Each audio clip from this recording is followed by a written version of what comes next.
Messieurs, dames, Tangue Koki.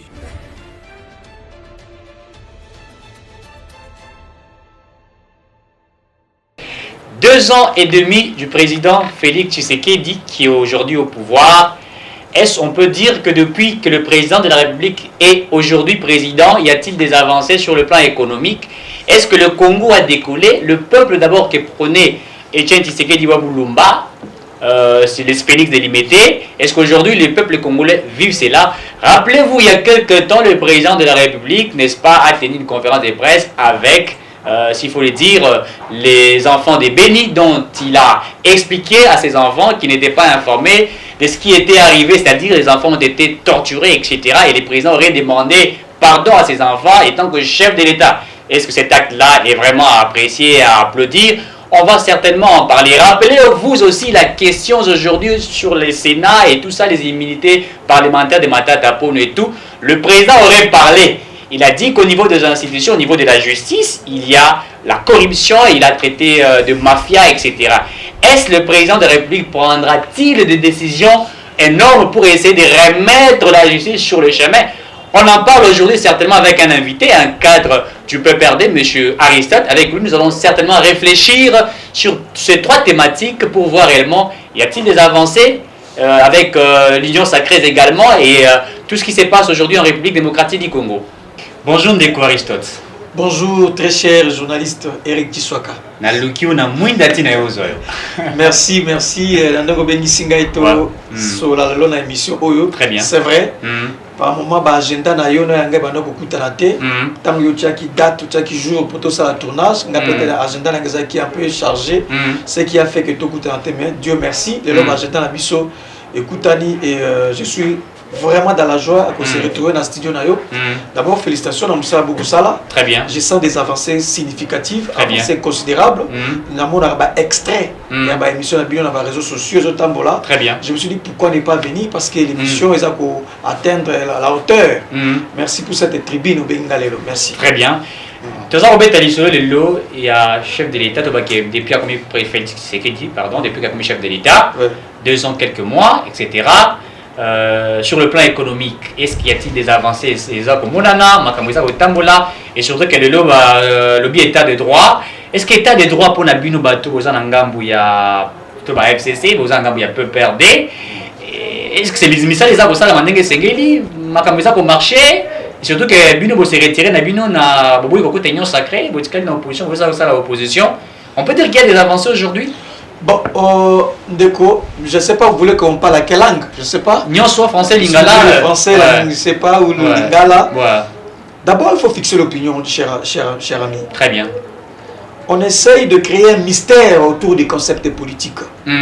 On essaie de créer un mystère autour de ce qu'on appelle l'intérêt général. Très bien. L'intérêt national, ainsi de suite.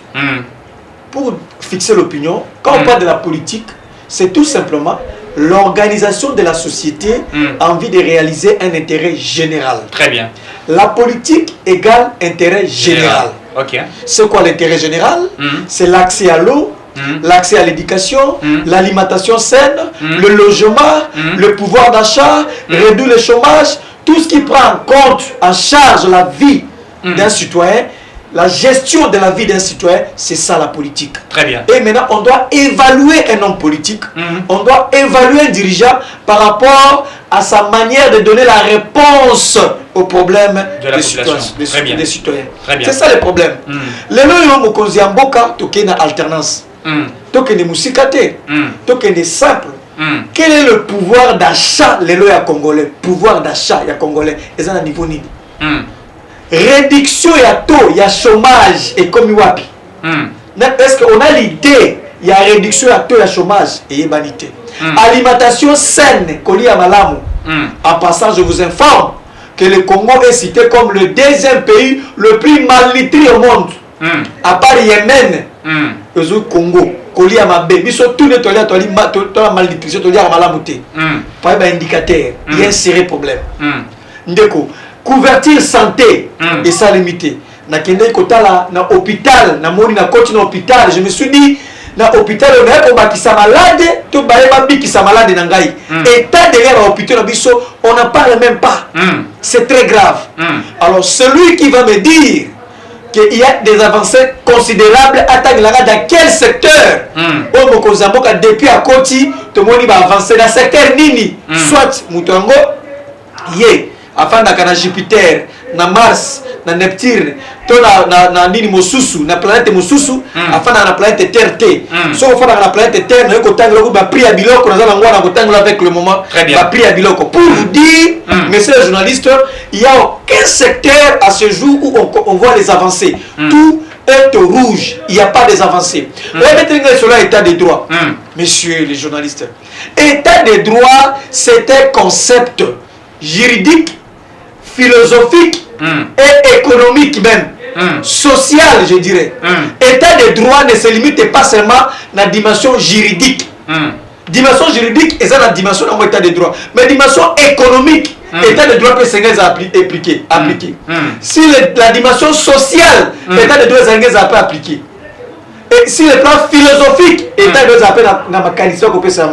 Donc on a l'impression que quand on parle de l'état de droit, on voit qu'il y a une seule dimension, la dimension juridique. Or, l'état de droit a plusieurs compartiments. Donc, en grosso modo, très chers journalistes, le bilan est sombre. Si l'échiquier international de la diplomatie, l'image de la RDC est ternie à l'extérieur. Mais c'est le journaliste, tu as un ambassadeur Nabiso, na Allemagne, bengani est quoi ça qu'on fout à loyauté.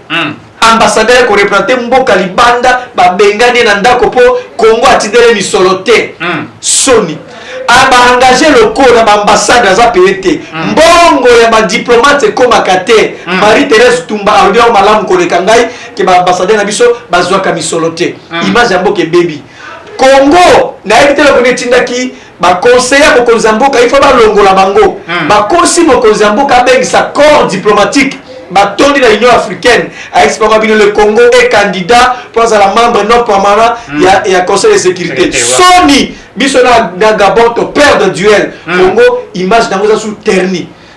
G7 et Salemi, le pays, G7 va industrialiser le pays en termes avancés industriels, économiques et ainsi de suite. Mais on a mis son président Union africaine, Bazapé, Babengisiete.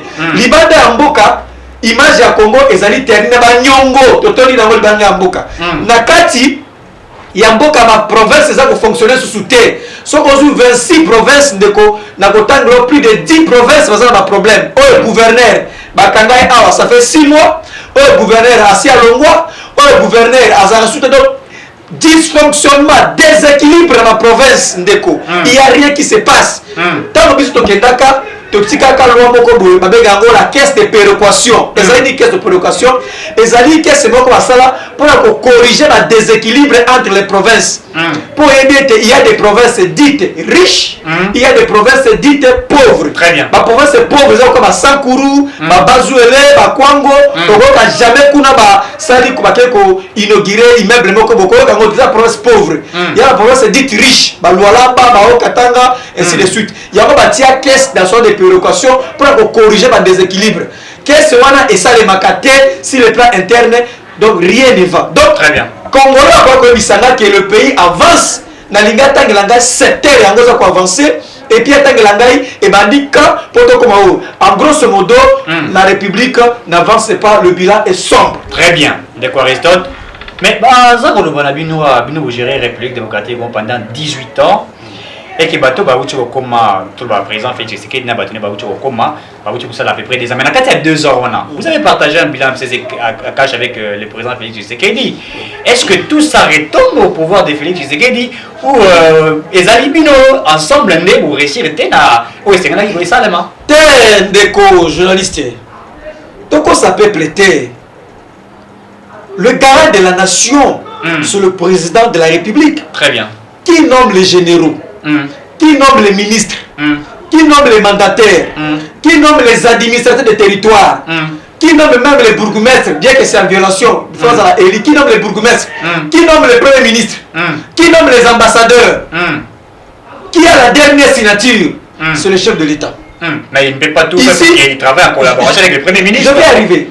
Dans notre pays, on a érigé la personne du chef de l'État à une institution. C'est d'abord lui qui est le premier comptable. Ceux qui peuvent être comptable à Malamu, les alliés. Ceux comptables à Mabé, les alliés. Donc le premier comptable, c'est d'abord lui. C'est lui qui doit taper la main sur la table pour dire que je suis contre le fait que ma prière comme Mata. C'est lui d'abord. Parce qu'en 2023, il y a des bakotuna yé, bakotuna premier ministre té, bakotuna ministre sectoriel té, bakotuna yéna no konziambo, on ça qui dit que nous avons commis président de la République au qui m'a pris à biloko. N'est-ce pas le président de la République? Boîte à tomates zaki na 200 francs, le comme na 400 francs. Comme pour zaki na 500 francs, comme na 1100 francs. Bakotuna yé, c'est lui d'abord le responsable. Certes, nous avions été avec lui en coalition.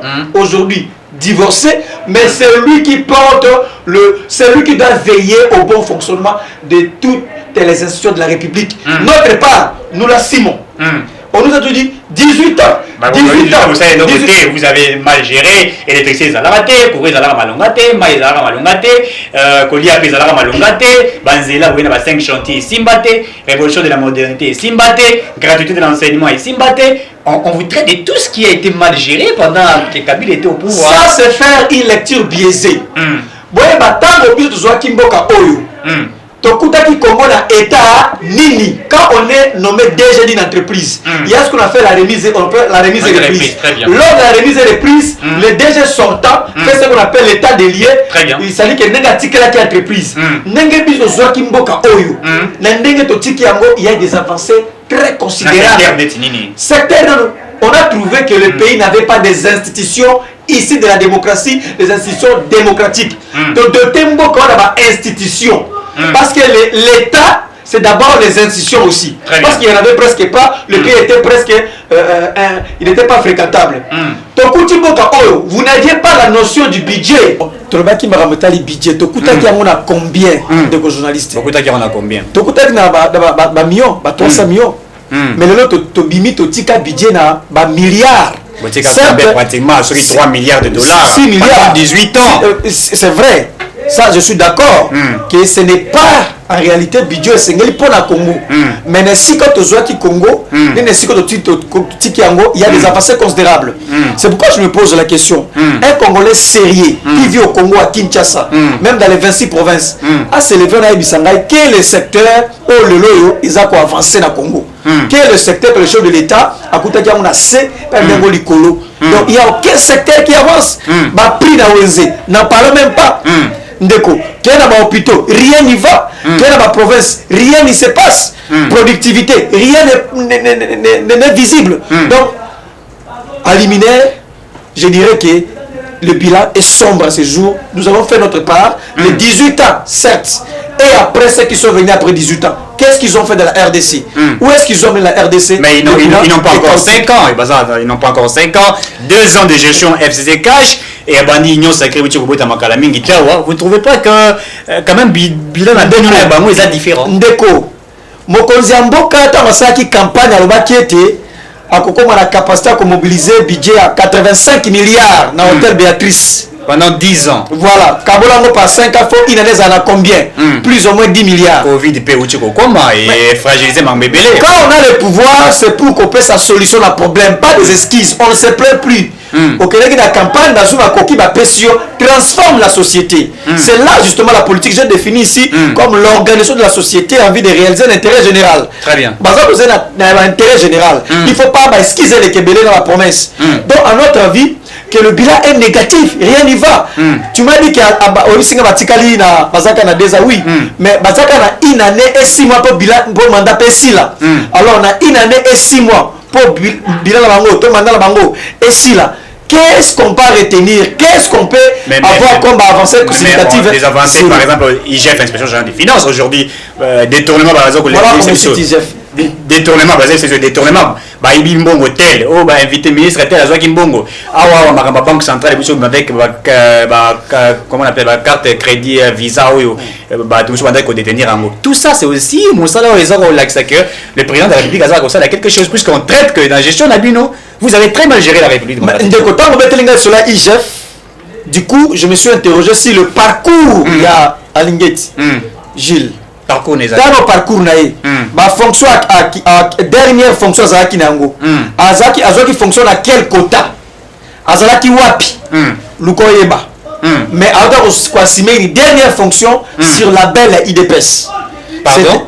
na bakisi susu azalaki auti ko assigner la dernière fonction na yé na vie sur fond ya IDPS donc manière ya kosala musala to ko banga lokola IGF on ezala une caisse de résonance pour na bato ya IDPS parce que on a l'impression que c'est deux poids deux mesures ndeko we ko beklanga lisolo ya ndeko Eteni Longondo to ba toujours Eteni Longondo ye agera mbongo ya covid mbongo wango abombi yango na ndako epa na ye batie mulunge abaki kozongisa yango na kesi combien azongisaki combien abombaki toyebi te IGF azalaki wapi IGF akobeta biso lisolo ya rétro commission na mboka oyo 15 millions de dollars rétro commission tosuka wapi IGF toyebaka te tata mokonzi azalaka na conseiller moko azalaka na lutte contre la corruption bakangai akenda kozwa misolo na banki moko ya awa ya place tata wana aza na prison te aza na prison te abima azali libre de ce mouvement azali libre toyebi so yango toyebi te clameur publique tokoyoka yango rétro commission na ministre de l'économie atiko bima rétro commission salemaki wana tozo komona IGF aza ko biakuna te donc pour vous matata ponyo azali seul responsable te na kamatali bukangalozo soki matata ponyo ya azali couvert na ba immunité et bon ba on azali couvert na ba immunité te pour les gens comme landela bango te kaka matata ponyo parce que il est certes le responsable mais hormis matata il y avait d'autres personnes qui ne sont pas sous les immunités pourquoi on ne convie pas pourquoi on les arrête pas autre chose donc quand vous travaillez sur la IGF, que j'apprécie, c'est un instrument de l'État rattaché à la présidence pour ça Moussala, mais nous craignons. Et ça là qui est ça. Mais tu as ça Moussala. Les communes de folklore, ma point de presse et ainsi de suite folklore, il y a un côté les là. Mais au fond, c'est un instrument qui sert l'État. Il y a pas un problème. Mais l'approche, la méthodologie, il y a un Moussala et ça qu'on on dit que ça est comme chasse à tous les dirigeants qui permettent la Kabila, tout qui zinga la Kabila et c'est qu'on a oh il y a des vrais problèmes. Donc on a Sénat très bien. Tout on a idiot sacré. Moto on a la PV il y a Troïka. Comment les battu du Kobo. Moi pour a initié avec le premier ministre strictement Troïka. Gouverneur de la Banque Centrale Azalaki, ministre de la Finance Azalaki, ministre du Budget, il y a budget Azalaki, il y a Azalaki. À la fin, il y a Troïka chaque lundi, on a la restitution. Comme on les a dit, ministre de l'économie à l'époque. Donc, Azak a endossé entière responsabilité de Makambebele. Est-ce qu'Azak est inquiété? Donc, quand on parle de bilan de Kabila, c'est sélectif. Donc, à mon humble avis, IGF, certes, mais à ça d'une manière rationnelle et nette. Très bien.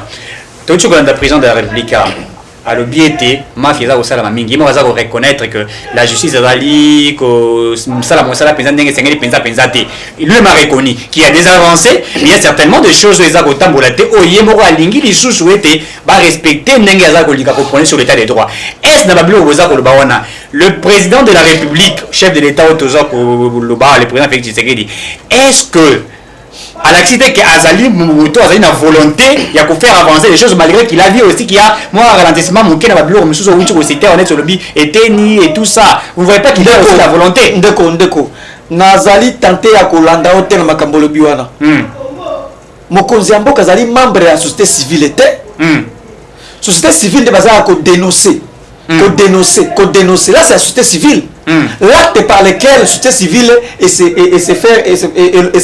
ils ont dénonciation mais mon konziamboka ils ont la dénonciation le président a la décision na ordonnance premier ministre na décret ministre na arrêté mandataire na décision quand il s'engage dans procès de bonnes intentions soit ba intention là la couler na forme ma ordonnance à sanctionner bateau.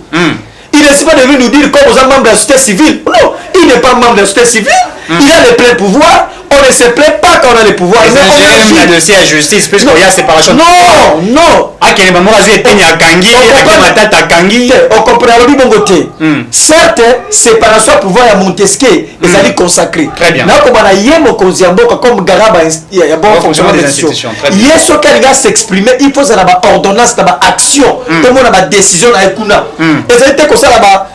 Ma dénonciation comme si azako zanga ma kokito makasi ya kosala likambo là c'est la société civile ne fa dénoncer alors bien que corruption et fait n'amboka monnaie to toke na élection ya sénateur ngazaki premier suppléant sénateur na mboka na biso toke na élection ya sénateur biso tolobi ete corruption ezalaki makasi na élection ya sénateur tata mokonzi a sursoir installation ya sénat ozo koyeba communiqué ezali mpona Congo mobimba a sursoir installation ya sénat communiqué limaki tofandi pa tata mokonzi andimi sénat wana ekota na mosala alobaki sénat wana corruption ezalaki makasi ya trop de cas ya corruption yango aboyaki sénat ezala installé boni andimaki sous sénat wana ezala mise en œuvre alors que sénat est né dans la corruption selon son communiqué tokei ndeko tofandi awa toyoki balobi biso FCC toza ko bloquer mokonzi ya mboka alors chose ezalaka te okokazali Macron alobi ke yesu aza kosala te ezalaki ancien président Hollande aza kobloke ezalaka te na États-Unis okoyoka jamais que Joe Biden alobaki c'est Donald Trump eza kobloke ezalaka te mais biso au moins tondimi au moins et une démocratie ezana ya kobotama muke tondimi au moins ke bobi ke biso majorité na biso FC tokona kobloke mokonzi ya mboka mais curieusement era sengi balonga ba immunité ya maka ponyo bien kaza na majorité na ye ba bloquer toza kuna te. Mais pour la majorité, nous savons comment est-ce qu'il y a eu achat de conscience. Comment est-ce que Mbongo est circulé qui c'est ça ma que j'ai en Est-ce que vous en avez preuve honorable député de Mbalemba source dans la cité. C'est lui qui a clairement dit que Bazwa Kimbongo Daniel Safa lui va promettre qu'il Jeep. Donc ce n'est pas un secret quand Olingo Longola protéger la liste na yo liste ya muninga tano ceux qui na liste na yo protégalité. Eza adage moko ebana tango zoko ba corruption na Sénat corruption na Assemblée nationale tango le sika tout ce que ozali corruption ezako salemate. Le vrai problème ici c'est la corruption comme mode de gestion corruption comme mode de gouvernance tout le monde yango ba député ba laki bango ba Jeep na beni muninga na moko député j'ai un ami député na Tunier ba Jeep ba ko pesa bino est-ce que boko fute yango ba ko kata misolo na salaire na bino alobi te ndeko Aristote ezali promesse mokona mboka salaki akabela biso ba Jeep lokola tosungaki tosalaki kosala bino na 2006 po sala ngo 2006 bo pesa ba Jeep 2006 ba toi ba député 2006 ezalaki bakataki na salaire na bango 2011 bakataki na salaire na bango mais oyo ya tour oyo ba député tona ba député ya biso kuna bakati na salaire ba député moko te mais baza na salaire malonga te ezanga seke o bondo pesa na 2006 na 2011 mais est-ce que yango ne justifie il touchait avant 18 000 16 000 moins de 5 000 dollars lokola yo sokote la bango ligne budgétaire nini basali po basomba yango ba Jeep bazwi misolo na wapi ligne budgétaire nini bazwi source ya kosomba 500 Jeep wana euti wapi quelqu'un peut me répondre ezali te c'est fou ije pa examiner nani asombi Jeep wana mbongo euti wapi na ligne budgétaire nini le gouvernement ligne budgétaire na ligne budgétaire on peut aller prendre des emprunts à cause d'emprunts à cause de mutuka nyunga bandi ko futa je parle de ligne budgétaire je sais de quoi je parle et ça de budgétaire nini ça a été prévu où donc ce sont des pratiques oyo sengeli ko to dénoncer c'est de la corruption morale ça peut pas se faire. Est-ce que pour augmenter les salaires il y a des députés to kopesa bango ba don etc. ba samsa malam et ça dit corruption naza kobanga soki peuple ayo ke ndongo za koloba bo peuple esa question à poser yo tangu pour répondre tangu yo so kolinga ke babakisela ba député misolo bapesa ba député mbongo po mituka basala misala malamu ebongo peuple oyo peuple oyo bakutaka ye etikala tangela bakutaka na kopo ya loso ezalaka na 500 francs congolais lelo kopo ya loso ekoma na 1100 francs congolais kopo ya madesu ezalaki na 1300 francs congolais lelo kopo ya madesu ekomi na 2700 francs congolais ekolo ya fufu ezalaki na 900 francs congolais lelo ekolo ya fufu ekomi na 1500 francs congolais ekolo ya masangu ezalaki na 800 francs congolais lelo ekomi na 1200 francs congolais kilo ya biodi 16 plus ezalaki na 3000 francs congolais lelo ekomi na 5200 francs congolais kilo ya biodi ya 20 plus ezalaki na 4000 francs congolais lelo ekomi na 7000 francs congolais soso wilki poids 12 ezalaki na 4000 francs congolais na 6500 boîte ya tomate ezalaki na 200 francs congolais lelo ekomi na 400 francs congolais mafuta mbila koka mafuta mbila biso to bato bayebi mafuta mbila koka ezalaki na 400 francs congolais komi na 700 francs congolais ça combien cycle comme na 3000 francs congolais ampoule ya pamba ampoule ezaki na 400 francs congolais le ampoule comme na 1000 francs congolais ndeko dentifrice songa mungi na tongo dentifrice ni kamilo dentifrice ezaki na 300 francs congolais comme na 700 francs congolais ndeko coca siko komela coca to 600 francs mela coca ezaki ndeko na 600 francs congolais le coca et comme na ba 1200 francs congolais ndeko bouteille ya masanga to za tiribo ezaki na 1000 francs congolais et comme na 2000 francs congolais masanga nkoi bien ko ezaki na 1200 francs congolais le comme na 2500 francs congolais tozu tembo ezaki na 1500 francs congolais le comme na 3000 francs congolais ndeko netama pia bakisi doliprane aspirine serenge tout ezali awa siko peuple oyo babakiseli ye combien po yo olingi babakisela badepute député gratuité enseignement ezalaki na ndeko ntango ezali quand même tika ndeko wana bakotanga ofele atake masanga mati chef po basula badimine komela ndeko otanga classe mwana alamuki na tongo mama na akoki kosombela ye kopo ya loso te mpo alambela ye mwana wana nzala ake na ekole gratuité mwana akotanga nini mwana akotanga eloko te parce que kopo ya loso efo kita mpo mama asombi kopo ya loso alambi apesi mwana na ye alie na libumu nde ate kelasi kotanga yo komona mwana alongi na tongo alie eloko te gratuité enseignement olie eloko te okofai na salle okomona nini na salle parce que ozokolia te nayebi so ate ke Congo ezali deuxième pays le plus malnutri au monde à part Yémen otomonaka na TV Yémen nzala mboka mibale ezali Congo quand il y a la famine il y a la pauvreté siko gratuité enseignement mwana kotanga ndenge même enseigna wana aliaki te na tongo akoya kotangisa bana nini qualité enseignement nini okopesa bato donc il faut qu'on revoie le social à peuple congolais mwana mbela ta ti na tongo ti oyebi ke lipa oyebi ke prix ali ya bundi na social na kokite social abundi akokite 5 chantiers opesa biso bilan 5 chantiers nakoya so wana estima oyebi ke ta ya lipa na Congo ndenge se kondi lipa se pas kondi lisi lipa donc c'est un sérieux problème ndeko donc soki mwana za incapable ya komela ti na tongo gratuité enseignement égal 0 parce que akoya la classe akotanga eloko te le ventre enfamé n'a point d'oreille donc le social ezali eloko moko cumulatif et c'est ça va raccordement ebele otanga kaka makambo ya gratuité enseignement te bien que je salue mais mwana soki aliaki te akakotanga malamu te tala baprix ya biloko natangeli yo ndeko bakisi doliprane ekoma lelo na 2500 francs congolais aspirine 2700 francs congolais serenge ezalaki na 100 francs congolais serenge ekomi na 200 francs congolais le pays emeli moto sur l'économie mondiale même na bamboka ebele ya biloko eza kotambola te bamarchandise eza esimba juste te ndenge esalamaka vous voyez pas que c'est aussi dû à cette pandémie de la Covid qui a aussi influencé sur l'économie de la République ndeko kabila ya makambo wana toujours état d'urgence te je crains qu'on puisse faire avancer un tel discours pour ne pas organiser les élections en 2023. Vous allez aussi nous dire en 2023 on n'a pas pu organiser les élections parce qu'il y a la Covid. C'est ce que vous allez nous dire. Alors que je connais d'autres pays africains qui ont pu organiser les élections avec cette maladie, le Covid. Donc ce n'est pas des excuses, ce n'est pas une excuse en soi. Donc ne venez pas nous dire ici, le pouvoir c'est ça, c'est cette capacité de modifier les événements, cette capacité de changer les choses. C'est ça le pouvoir. On n'est pas là besoin d'excuses, mais excuses. Oui, Covid est un dimi. Mais na Covid on mboka mosuwa ko s'en sortir. Na mboka mosuwa ko vivre, ba ko ça faire l'économie na bango eza quand même là, c'est par rapport à ndenge za kali boso to ceux qui bozali incapable par exemple le Gabon, Congo Brazzaville, Angola, la Covid a frappé un peu. Ceux qui bozali incapable de gérer mboka na Covid bosongisa pouvoir. Mais donc c'est pas. Bosongisa la peut perdre. Bosongisa biso pouvoir na biso. Bosongisa ndenge. Et alors parce que par démission 18 ans. Et puis par démission, celui qui va remplacer, c'est le président du Sénat. Alors par démission, pour cette élection anticipée, peuple arrive après sur ma casse parce que excuse on vous a pas élu pour des excuses, mais ça le schéma de dialogue puisque tout le monde a l'habitude de faire dialogue.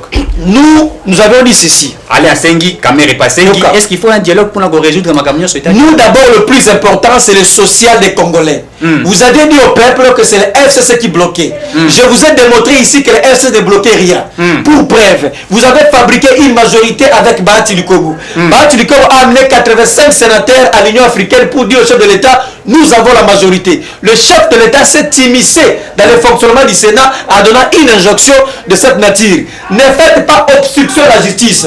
Sénat a organisé les élections pour lever les immunités de Mme Pogno, bien qu'ils ont la majorité factive, illusoire, quitter. Pour vous dire que le blocage n'était pas les FCC. Ceux qui FCC ont bloqué. Pourquoi l'immunité de Mme Pogno et l'ongoté, bien qu'ils passent la majorité,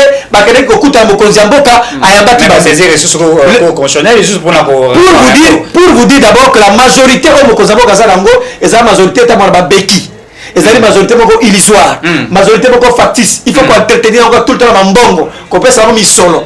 Pour vous dire que ce n'était pas nous qui bloquaient, c'était pour le leadership, de la vision, de la gouvernance. Ce n'était pas nous, monsieur. Donc nous ne sommes plus aux affaires, nous sommes dans l'opposition, résistance. Pourquoi les choses n'avancent pas? Pourquoi la prière de l'opposition qui tâtait? Pourquoi vous tentez, puisque 5 ans en 2023, et sur 2022, 2023, il va organiser l'élection. Pour l'année, on peut savoir 10 ans pour regarder les 18 ans qui viennent au Sali, il n'y a pas de signaux.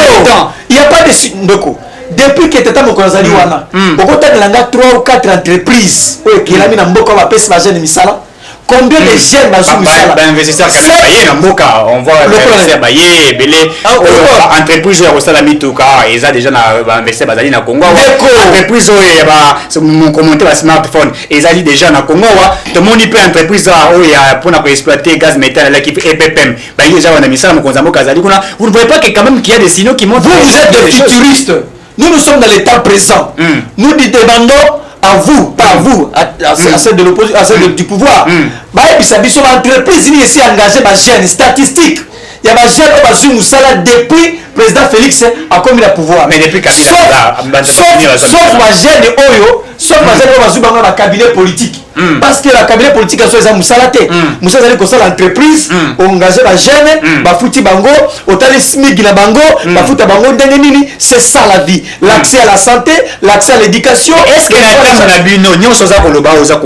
nous avions. Est-ce qu'il y a statistiques des alliés pendant que le président, dans la mission de Pessaraboué. Tout le monde dit que les arbres. Lui, sautant moutoyer, tu as pouvoir. Tu as une entreprise, beaucoup de transport dans Bokaou. Tu as Transco. De Matiringai.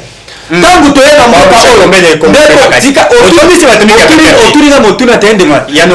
Bokaou, ministère, il y a l'état qui va locataire. Ministère de la justice, ministère de locataire. Tu as créé immeuble intelligent au ministère et tu as locataire, tu as bafandi. Tu as relancé CCZ, tu as ici train, tu tiens. Bisous Saliango.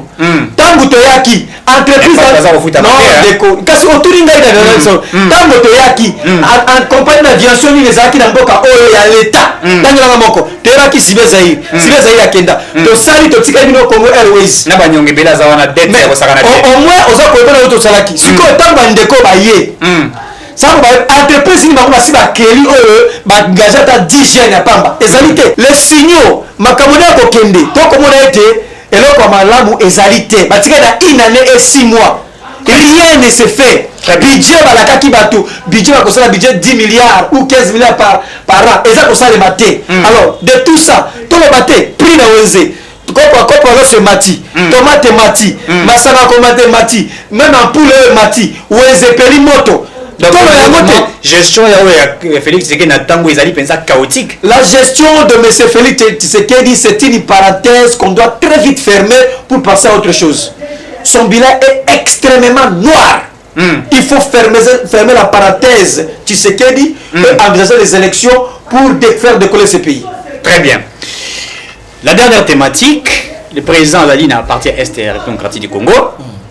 Tolanda qui est tango Sololina élèves qui menacés à niveau ya Est de la République à Sengi Bango pardon à s'excuser et à le biais de Bali Bisabango à qui couranté na makambo salama ki wana il s'est excusé et puis toyebi que le président Zali wana na makambo etali pe question ya état de siège pour le Bayango ndenge des autres za na niveau ya Est le président azako beta cité ou te kimekota na niveau ya Est. Est-ce que nyonso eza kosalema wana na ndenge mokonzi mboka azwi ba mesure nyonso wana eza malamu to eza malamu te? Et puis il faut rappeler que ozalaki pe na cadre na pouvoir makambo ya question ya sécurité à l'Est de la République solution était kama kozwa et là jamais kozwa vous décrétez même pas état de siège et tira la kosalema te mais le mokonzi mboka asali yango to ko ba te ke wana peza ko lakisa ke mokonzi mboka azali na ba volonté ya koluka ete kimia kota na République démocratique du Congo.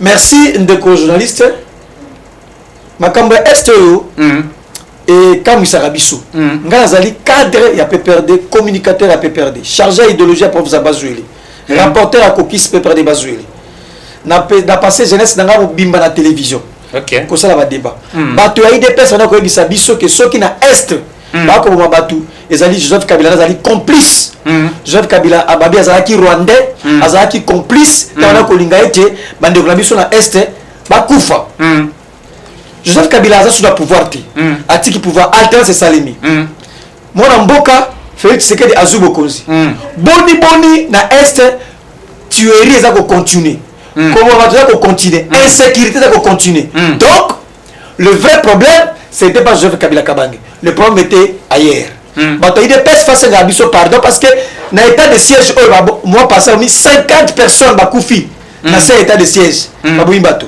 bien que je compatis et ça linga sengote et ça le kumute mais c'est ça la réalité ce qui Joseph Kabila va qui kotindi kabato abomana mais il y a dans le pouvoir t'es la armée sous-té la armée té sur la police té bon ils vont continuer mensonge d'état tokena makambo tali est ambuka mokonzi ambuka komi kuna lobi ya eko s'acquérir la situation premier discours na na eko s'acquérir la situation na yeba ndeni bozali awa makambo éruption volcanique tout ça dit mais qu'est-ce qui se passe où sommes-nous l'état est un le service de l'état est un l'état n'est pas dupliqué il y a qu'un seul service de l'état il y a d'abord 8 ministres basali mission bakena est pour na koyeba ndenge ni makamala ko kende bazongi basali rapport premier ministre akaya avec 12 ministres bakei bazongi basali kutu conseil des ministres bapesi rapport boni mokonzi moko okoma kuna loba ya eko s'acquérir na situation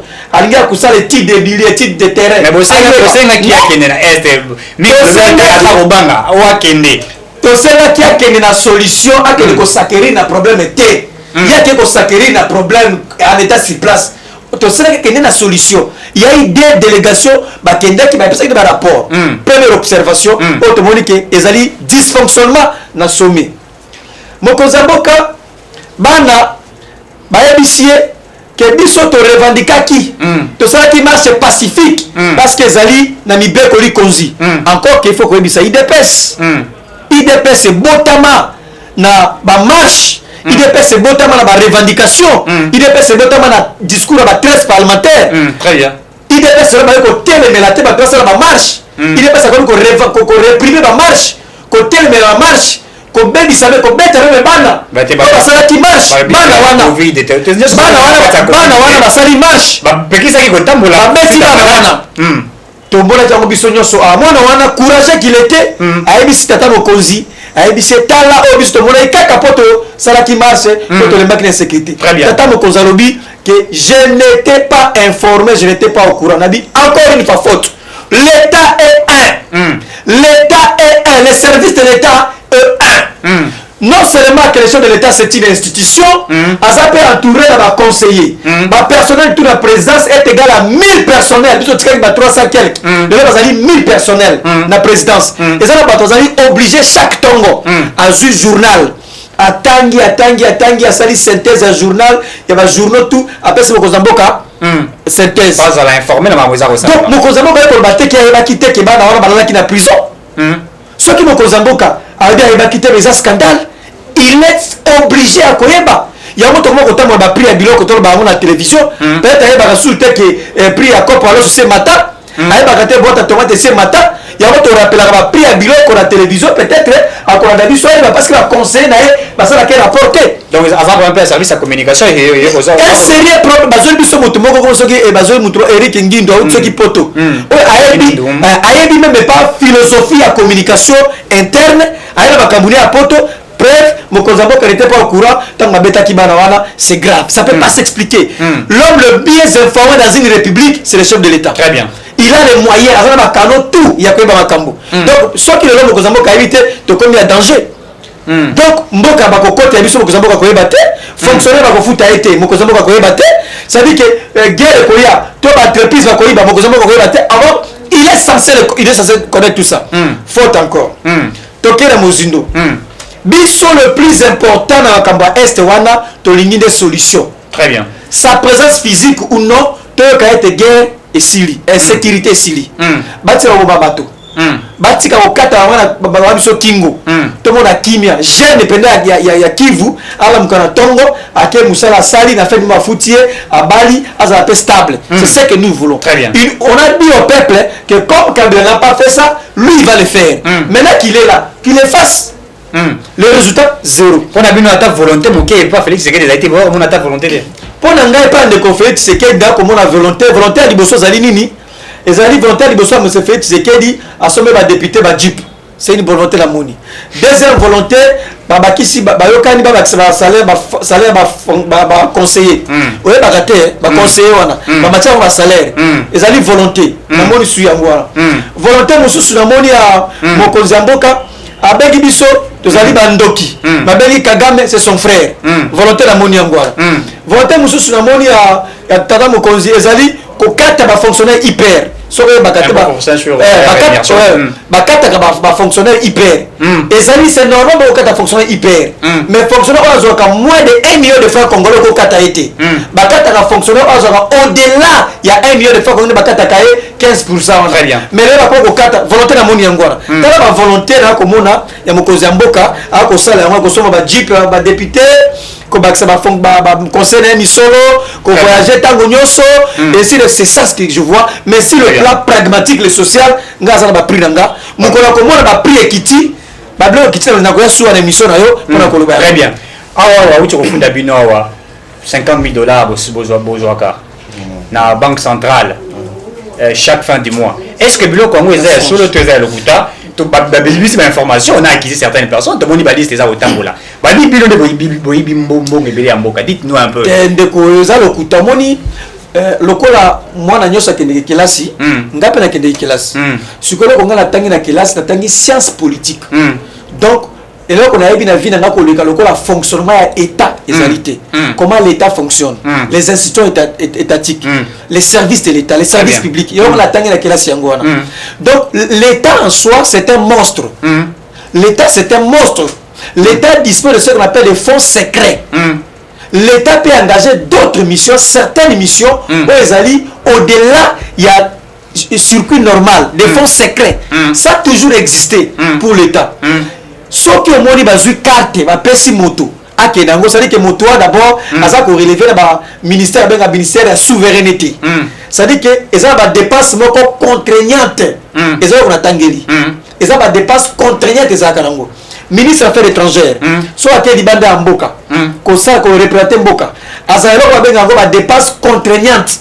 C'est-à-dire qu'ils sont obligés à cause de la dépense, qui n'est pas prévu dans Katia, qui n'a ordre de mission. Très bien. C'est pourquoi ils disposent de fonds secrets. Ça, ce n'est pas de l'État. Il y a l'État. L'État, c'est un monstre.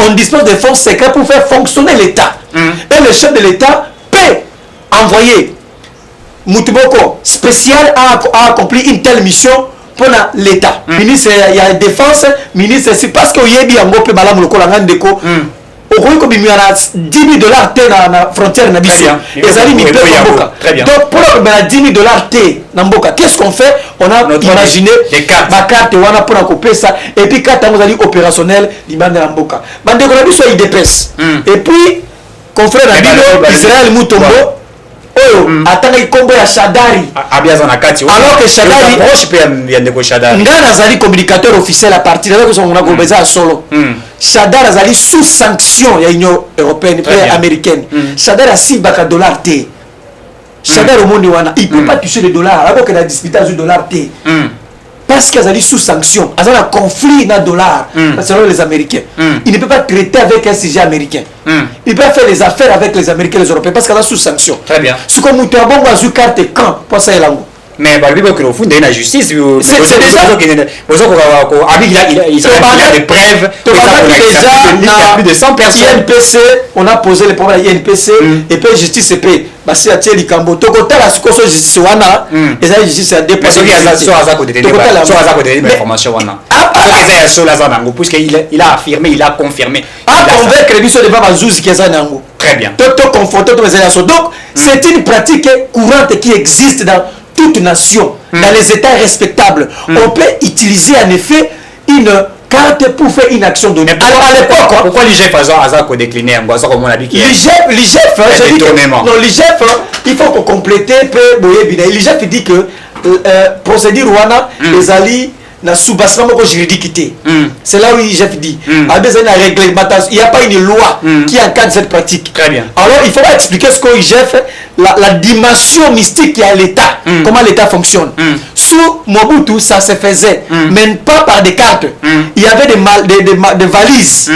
Bon, la valise appelle ça code. Au fond, une mission pour les fonds de votre État. Ça se fait. Très bien. Donc le fait que la démocratie soit IDPS est belé. Il faut qu'on initie la carrière d'homme d'État, carrière d'Amboka, il faut le dire aussi. Mais on va remplacer Bissot, même pas 5 ans. On va député ma Jeep. Mais bien, vous avez 2006, 2011. Oyo, Ndeko, tous la série. Nous allons entre nous. Mboka Oyo, Serenge. Ce qu'on a au hôpital Serenge, ils ont 100 francs. Serenge comme il a 200 francs. Comme on espère, Doliprane, ils ont 1500 comme il a 2500 francs congolais. Aspirine, comme il a 2700 francs congolais. Mboka Wanandeko. Copo Aloso, ils ont 500 francs comme il a 1100 francs congolais. Boîte à tomates, ils ont 200 francs comme il a 400 francs congolais. Au lieu qui s'est pris, ils ont député ma Jeep. Est-ce que vous avez sérieux? Très bien. Mboka o ambassadeur Rabino, moi tu ko bengana ye na Allemagne pour foutinda côté. Ambassadeur ba bengani. Donc vous avez dit que tous sommes la députée la Jeep. Donc les priorités est ailleurs. Merci. Priorité c'est ailleurs. Merci beaucoup Ndeko Aristote. Je vous rappelle Azali communicateur il y a PPRD. Azape moko azali pembeni ya Ramazani Shadari to sepeli ndenge to yambio na émission na biso sepeli ezamba la liboso pété mbala soka pété. Nazali disponible. Je crois que général Abisso qui était un peu en conflit. Donc j'ai l'impression commis harmonisé. Très bien. À chaque fois que vous avez Dakoya, mais je crois que makambutu na lobby peuple akoyo kango ko censurer en côté. Ba prix surtout ba prix à biloko na lobby peuple aye ba prix parce que même ba secret mati tembo masanga bière tout est mati comme pour le mati comme madesu sac ya makala ici matin na Congo. Donc ba kata ba hyper rien n'y va ba grève va continuer dans l'inyo soana peuple aye ba alternance wa lukaki qui kabila ko bloquer yebisa peuple que malata ponyo baboyi ba le immunité parce que majorité wana ba défier na bokonzi mboka ndeko bati il faut que ça peuple tout dans le bien peuple a au courant que le pays n'y va pas et que janvier 2024 il faut qu'il y ait remise et reprise. Président Félix Tshisekedi a longo la pouvoir atika biso na peuple to zonga la pouvoir pour continuer kotonga mboka. Très bien. Mesdames, Mesdemoiselles et Messieurs, vous comprenez que nous sommes arrivés à la fin de cette émission. Merci et à la prochaine.